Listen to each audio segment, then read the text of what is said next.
جائے گا اور پھر شیطان کا اثر اس پر نہیں ہو سکے گا۔ اس لیے انسان جتنا ذاکر ہوتا ہے اور جتنے عشق و وفا کے ساتھ انسان ذکر کرتا ہے اتنا ہی اس کا قلب مجلہ اور مصفہ ہوتا ہے، اس لیے کہ شیطانی اثرات اب وہاں نہیں ہو پاتے۔ ایسے ہی ذاکر کے بارے میں حضرت سفیان ثوری رحمۃ اللہ علیہ کا قول ہے کہ شیطان اپنی فطرت کے اعتبار سے ہر انسان کے پاس جاتا ہے، مگر جو ذاکر ہوتا ہے اور جو ذکر کر کے اپنے قلب کو روشن اور منور کر لیتا ہے، جو ایسے ذاکر کے پاس شیطان پہنچتا ہے تو وہاں بے ہوش ہو جاتا ہے، شیطان بے ہوش ہو جاتا ہے۔ اور دوسرے شیطان جب آتے ہیں بھائی اسے کیا ہو گیا، اسے کیا ہو گیا، تو دوسرے شیطان کہتے ہیں جیسے جنات انسان کو لگ جاتا ہے، اس انسان کا سایہ اس شیطان کو لگ گیا ہے۔ کتنا بڑا فائدہ ہوا کہ شیطان جو ہر دم ہر پل عام انسانوں کے پیچھے لگا رہتا ہے اور طلبہ کے پیچھے تو کچھ زیادہ ہی لگتا ہے، لہذا اس شیطان کے تصرف، اس شیطان کے تسلط، اس شیطان کے اوہام اور وساوس سے اگر بچنا ہو تو میرے عزیز طلبہ ذرا اپنے دل پر تھوڑی سی ذکر کی وہ کیفیت لائیے اور ذکر کی وہ ادا لائیے کہ جس سے ہمارے ذکر کا وہ سیاہ حصہ اور سیاہ نقطہ پگھل جائے اور شیطانی وساوس سے ہم اپنے آپ کو بچا سکیں۔ ہمارے اکابر اور ہمارے مشائخ کے یہاں انداز یہی تھا کہ وہ جتنا ذکر کرتے تھے اس ذکر میں محبت، اس ذکر میں خاص حلاوت، اس ذکر کی خاص لذت، اس ذکر کی خاص کیفیت ہوا کرتی تھی۔ وہ رسمی طور پر وہ عادت کے طور پہ ذکر نہیں کرتے تھے، وہ ہر ذکر اور ہر ذکر اس نیت سے کرتے تھے کہ اس کا اثر ہمارے قلب پر ہو۔ حضرت اقدس مفتی مظفر حسین صاحب رحمۃ اللہ علیہ کے ملفوظات میں دیکھا، وہ فرماتے ہیں کہ حضرت شیخ الہند رحمۃ اللہ علیہ جب مالٹا کے جیل میں تھے اور شیخ الاسلام حضرت مدنی رحمۃ اللہ علیہ اسی جیل میں تھے، جب رات کا اندھیرا ہوتا دروازہ بند کر دیا جاتا تو حضرت مدنی رحمۃ اللہ علیہ اپنے شیخ اور اپنے استاذ کی خدمت کے واسطے دیوار تڑپ کر ان کے کمرے میں تشریف لے جاتے تھے۔ اس زمانے میں انگریزوں کی چال یہ تھی کہ کسی طرح شیخ الہند رحمۃ اللہ علیہ کا جرم ثابت ہو جائے تاکہ ان کو ہم پھانسی دے سکیں، مگر کوئی جرم ثابت نہیں ہو سکا، کوئی جرم ثابت نہ ہو سکا، اور کوشش تھی کہ ان کو کسی طرح سے ہلاک کر دیا جائے، مار دیا جائے۔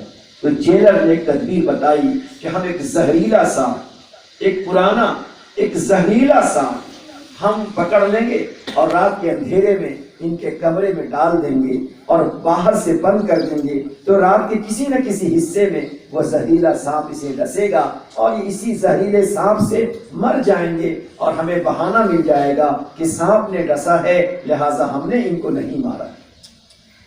چنانچہ ایسے ہی کیا، ایک زہریلے سانپ کو ان کے روم میں ڈال دیا۔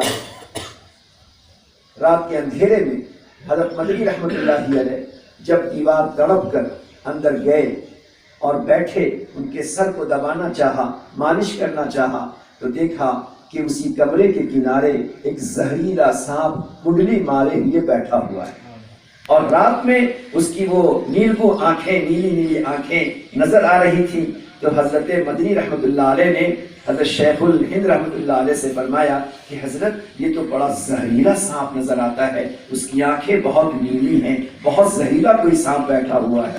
تو حضرت نے فرمایا کہ اچھا، اس میں گھبرانے کی کیا بات ہے، چلو ذکر شروع کر دو، ذکر شروع کر دو۔ چنانچہ حضرت شیخ الاسلام مولانا مدنی رحمۃ اللہ علیہ نے جب ذکر شروع کیا تو حضرت کے ملفوظات میں ہے کہ جیسے ذکر شروع کیا وہ سانپ نے اپنے سر کو اٹھایا، اور حضرت مدنی جب کہتے تھے لا الہ لا الہ کہتے ہوئے جب دائیں طرف اپنے سر کو لے جاتے تو وہ سانپ بھی اپنے سر کو دائیں طرف لے جاتا، اور جب الا اللہ کہتے تو وہ سانپ بھی اپنے سر کو بائیں طرف مارتا۔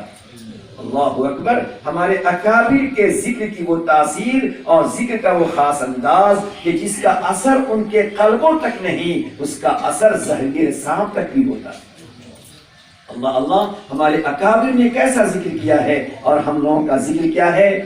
الہی رحم کر بڑے عذاب میں ہوں، الہی رحم کر بڑے عذاب میں ہوں، بیٹھا ہوں تیرے سامنے مگر حجاب میں ہوں، بیٹھا ہوں تیرے سامنے مگر حجاب میں ہوں. ہم حجاب اور غفلت کے ساتھ ذکر نہ کریں، اس طرح ذکر کریں جیسا میرا اللہ میرے سامنے ہے، میں اپنے اللہ سے کہہ رہا ہوں. اب اس کے بعد نہ گرمی کا احساس ہو، نہ مچھر کا احساس ہو، نہ ٹھنڈک کا احساس ہو، نہ تھکاوٹ کا احساس ہو، بلکہ ہر دم ہر پل ہم اپنے اللہ کی یاد میں والہانہ اور جذب کے ساتھ اگر ذکر کریں گے تو کوئی چیز ہمیں روک نہیں سکتی. حضرت بلال رضی اللہ تعالیٰ عنہ کے بارے میں حضرت حکیم اختر صاحب رحمۃ اللہ علیہ نے فرمایا ہے کہ حضرت بلال رضی اللہ تعالیٰ عنہ کو ابو بکر صدیق رضی اللہ تعالیٰ عنہ نے بلایا اور فرمایا کہ بلال، جب تم احد احد اور اللہ اللہ کہتے ہو تو دشمنوں کو طیش آتا ہے، غصہ آتا ہے، وہ تیری پٹائی کرتے ہیں. میری گزارش ہے اور میرا فرمان ہے کہ جب یہ کفار تیرے پاؤں میں رسیاں باندھ دیں اور تپتی ہوئی ریت پر تجھے گھسیٹ رہے ہوں اور تیرے بدن پہ گرم گرم پتھر ڈالے ہوئے ہوں، اس وقت ذرا خاموش رہنا. اس وقت احد احد مت کہا کرو. اس وقت جب تم احد احد کہتے ہو تو ان کا غصہ بہت بڑھتا ہے، بہت بڑھتا ہے. تجھے تماچے مارتے ہیں، میں دیکھتا ہوں تو مجھے دیکھا نہیں جاتا، مگر بے کسی کو کیا کروں کہ میں تجھے بچا نہیں پاتا. اس لیے میری گزارش یہ ہے کہ بلال جب اس حالت میں رہنا تو اس حالت میں احد احد اپنی زبان سے مت کہنا. حضرت بلال خاموش رہے. 2-4 دنوں کے بعد پھر حضرت ابوبکر نے دور سے دیکھا کہ مظلوم حضرت بلال اسی طرح سے گھسیٹے جا رہے ہیں اور ان کی زبان پر احد اور احد اور احد ہے. پھر وہ مارتے ہیں. حضرت ابوبکر نے بعد میں بلایا اور فرمایا بلال، میں نے تجھے منع کیا تھا کہ اس وقت تم نہ کہا کرو احد احد. ان کا غصہ بڑھ جاتا ہے، اسے سزا تمہاری بڑھ جاتی ہے. تو حضرت بلال نے اس موقع پر کیا کہا، ابوبکر تیری بات تو بہت صحیح ہے مگر میں کیا کروں، میرا دل مانتا نہیں، میری زبان رکتی نہیں ہے. اور پھر وہاں پہ نقطہ نکالا ہے کہ جب حضرت بلال کو جب احد کہتے تھے اور وہ ایک تماچا مارتے تھے، حضرت بلال جب دوسری دفعہ احد کہتے تھے تو احد کی حلاوت سے اور احد کی لذت سے وہ تماچے کی تکلیف ختم ہو جاتی تھی. اس لیے وہ ذکر ہمیں سیکھنا ہے، وہ ذکر ہمیں کرنا ہے جو ذکر ہمارے دل کی دنیا کو بدل دے، دلوں میں حرارت پیدا کر دے، دل کے اندر سے وساوس و خیالات کو دور کر دے. یہی ذکر کثیر ہمارے فکر کی گندگی کو دور کرتا ہے. آج ہمارے طلبہ حیران پریشان ہیں کہ میں ایسے نورانی ماحول میں رہتا ہوں، ایسے نورانی ماحول میں رہتا ہوں مگر پھر بھی فکر کی گندگی سے بچ نہیں پاتا. تو فکر کی گندگی سے اگر بچنا ہو تو ہمیں ذکر کثیر کو لازم کرنا ہوگا. اور ذکر کثیر اس انداز میں کہ ہمارا دل بھی اللہ کی طرف، زبان بھی اللہ کی طرف اور اسی کے ساتھ ساتھ دھیان بھی اللہ کی طرف ہو اور والہانہ انداز میں ہم ذکر کرتے ہوں. اسی ذکر کا اثر یہ ہوتا ہے. حضرت مولانا اعزاز علی رحمۃ اللہ علیہ، غالباً نام یہی ہے، نے لکھا ہے کہ ایک دفعہ مجھے تمنا ہوئی کہ میں شیخ الاسلام حضرت مدنی رحمۃ اللہ علیہ کو دیکھوں کہ رات میں کس طرح سوتے ہیں، کیا منظر رہتا ہے. فرماتے ایک دفعہ کھڑکی کو میں نے باہر سے تھوڑا سا کھولا تو دیکھا کہ حضرت بستر پر ہیں اور ان کا ایک ایک عضو، حضرت مدنی رحمۃ اللہ علیہ کا ایک ایک عضو، ایک ایک انگ، ایک ایک حصہ جدا جدا ہے اور ہر حصے سے اللہ اللہ کی آواز آ رہی ہے. یہ ہمارے اکابر ہیں، ہمارے آباء و اجداد ہیں جن کے ذکر کی انتہا یہاں تک ہے کہ بوٹی بوٹی عضو عضو، ہڈی ہڈی سے اللہ اللہ کی آواز آتی ہے. کیا ہم وہ ذکر کا طریقہ نہیں سیکھ سکتے؟ میرے عزیز طلبہ، حضرت شیخ زکریا رحمۃ اللہ علیہ فرماتے تھے کہ مدارس سے، مدرسوں سے، مدارس سے فتنے کا سد باب ذکر ہی سے ہو سکتا ہے.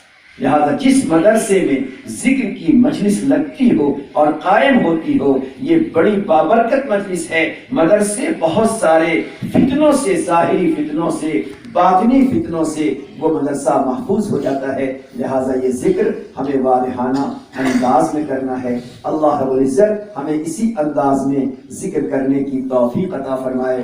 خواجہ صاحب فرماتے تھے، ماں سوا معشوق سب کچھ جل گیا، تیغ لا سے قتل غیر حق ہوا، تیغ لا، لا کی تلوار، تیغ لا سے قتل غیر حق ہوا، دیکھیے پھر بعد اس کے کیا بچا، دیکھیے پھر بعد اس کے کیا بچا، باقی رہا اللہ باقی سب فنا، مرحبا اے عشق تجھ کو مرحبا، مرحبا اے عشق تجھ کو مرحبا۔ جب اس انداز میں انسان جب ذکر کرتا ہے تو اس کے دل میں ایک درد پیدا ہوتا ہے، ایک محبت پیدا ہوتی ہے۔ حکیم مختصر رحمۃ اللہ علیہ فرمایا کرتے تھے کہ دشمنوں کو آب و زر اور گل دیا، دشمنوں کو آب و زر اور گل دیا، دوستوں کو اپنا درد دل دیا۔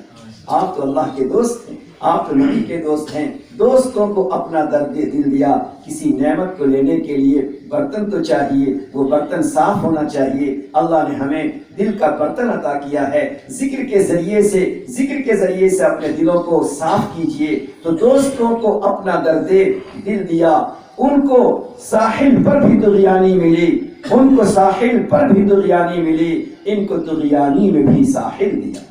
آپ بظاہر پریشانی میں ہوں گے، آپ بظاہر تکلیف میں ہوں گے، مگر دل آپ کا پرسکون ہوگا۔ تو سکون زندگی اگر چاہیے، برکت علم اگر چاہیے، نور علم اگر چاہیے، تو دل کے برتن کو پاک اور صاف کرنا ہوگا، اور دل کے برتن کی پاکی اور صفائی ذکر الہی سے ہوا کرتی ہے۔ اس لیے عزیز طلبہ، ہم اس مدرسے کے ماحول میں ذکر کی مجلس و محفل کو اپنے لیے بہت غنیمت سمجھیں، اور اسی کے ساتھ ساتھ جب انسان میں ذکر کے انوارات آتے ہیں، ذکر کی برکتیں آتی ہیں، تو دوسرے اعمال خود بخود زندہ ہونے لگتے ہیں، دوسرے عمل کا شوق خود بخود بڑھنے لگتا ہے۔ اب جو بندہ ذکر کرتے کرتے اللہ اللہ اللہ اللہ پکارتا ہے، اب اس کے دل کی تمنا ہوتی ہے کہ میری نماز تکبیر اولیٰ سے ہونے جائے، میری نماز تکبیر اولیٰ سے ہو، میں صف اول میں چلا جاؤں، میں سب سے پہلی صف پہ رہوں، میرا نام صف اول میں لکھا جائے۔ اب نماز میں سستی، نماز میں غفلت، تکبیر تحریمہ کی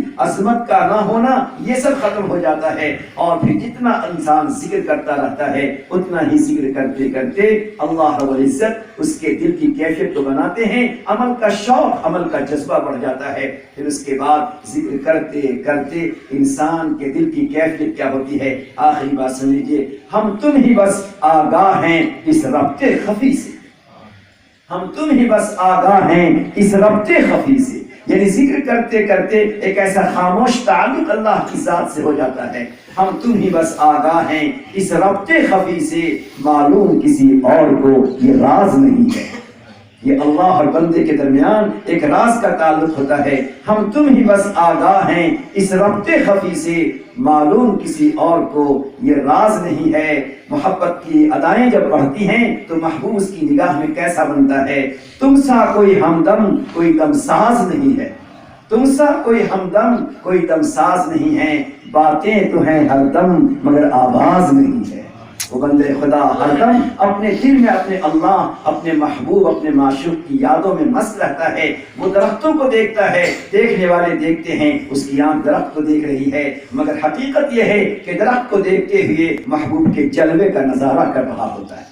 اس لیے میرے بچوں، کوشش کیجئے کہ اس مدرسے میں رہتے ہوئے اگر ہمارے ذہن میں علم آ رہا ہے تو ہمارے دل میں عشق و محبت کی چنگاری بھی حرکت کرتی رہے، آتی رہے، اور ہم اس مدرسے سے اس حال میں فارغ ہو کر جائیں، اس حال میں فارغ ہو کر جائیں کہ اگر ہمارے ذہن میں علم کی انگیٹھی ہے تو اسی کے ساتھ ہمارے دل میں محبت کی بھی انگیٹھی ہو۔ ہمارے حضرت فرمایا کرتے ہیں، یہی طلبہ فارغ ہوتے ہوتے اگر محبت کی چنگاری کو لے کر جائیں گے عشق کی چنگاری کو لے کر جائیں گے، اب ان کی امامت میں بھی محبت کا رنگ شامل ہوگا، ان کے درس میں محبت کا رنگ شامل ہوگا، ان کی واعظ و نصیحت میں محبت کا رنگ شامل ہوگا۔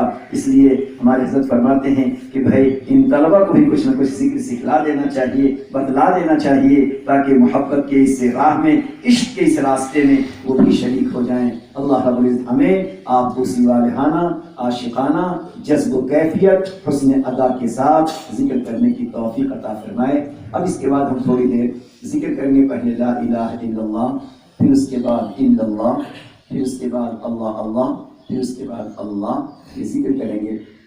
ہمارے سلسلے نقشبندیہ میں عام طور پر ذکر جہری کے بجائے ذکر سری ہے، لیکن بعض ہمارے مشائخ نقشبند نے لکھا ہے کہ ایک کیفیت کو بنانے کے لیے، توجہ کو مرکوز کرنے کے لیے، یکسوئی پیدا ہونے کے لیے، لا الہ الا اللہ کے انوارات کو پہلے دل پر اتارنے کے لیے ذکر جہری کرنا چاہیں تو کر سکتے ہیں۔ لہٰذا ذکر جہری ہو، ذکر خفی ہو، ہر ایک کی اپنے الگ الگ فائدے ہیں اور ہر ایک کا فائدہ ہر زمانے کا مسلم ہے۔ لہٰذا تھوڑی دیر ہم ذکر کریں گے، اس کے بعد ایک ذکر ہے جس کو ذکر قلبی کہا جاتا ہے، ذکر قلبی کہا جاتا ہے، ذکر خفی کہا جاتا ہے، ذکر خامل کہا جاتا ہے، جس کا تذکرہ فضائل اعمال میں بھی ہے، اور حضرت شیخ رحمۃ اللہ علیہ نے لکھا ہے کہ ذکر قلبی ہر جگہ ہے۔ ذکر قلبی زبان سے اللہ اللہ 70 مرتبہ کوئی کہے، ایک دفعہ دل کا اللہ کہنا، ایک دفعہ اللہ کہنا، یہ 70 مرتبہ اللہ کہنے سے بہتر ہے، اور یہ ہر ایک کے اندر ہے۔ جب انسان ذکر جہری تسلسل کے ساتھ کرتا ہے تو پھر دل کی کیفیت اس کو حاصل ہو جاتی ہے۔ لہٰذا اس کے بعد ہم یہ ذکر خفی کریں گے، یعنی جس کو ہم مراقبہ کہتے ہیں، تو پہلے ذکر جہری کر لیجئے، اس کے بعد پھر ذکر خفی کرتے ہیں۔ آنکھوں کو بند کر لیجیے، سر کو جھکا لیجیے۔